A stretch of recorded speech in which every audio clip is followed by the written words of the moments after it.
bridge opened to the public in March 1989, after 4 years of construction. It is part of the I-295 Beltway and crosses over the St. Johns River in North Jacksonville, Florida. It connects northern Duval County with the Arlington area and the Jax Beaches area of Jacksonville. Technically, the official name of the bridge is the Napoleon Bonaparte Broward Bridge, which was named after Napoleon B. Broward, who was the 19th governor of Florida, served in the Florida House of Representatives, and was a Duval County sheriff. He's best known for his initiative, which, controversial today, was to drain the Everglades in an effort to regain land for farming and agriculture. The Dames Point is a Harp-styled, cable-stayed bridge, and was the first and only bridge of that style in the United States until 2003. It remains the largest bridge of its kind in the United States.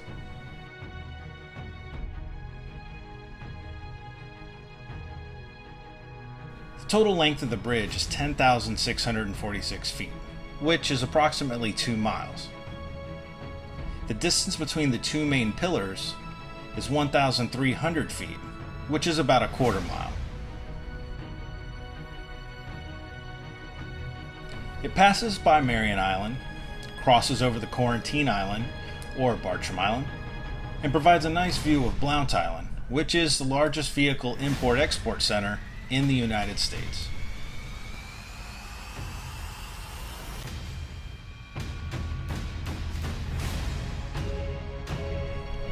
The peak of the pillars are 471 feet high and contain over 21 miles of steel cables.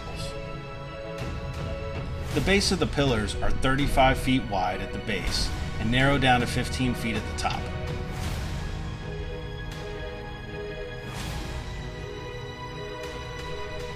The foundation of the bridge is approximately 80 feet beneath the water, which is 30 to 40 feet deep, depending on the tide. The clearance for ships passing below is 175 feet, which is just high enough for the smallest of the cruise ships to pass under.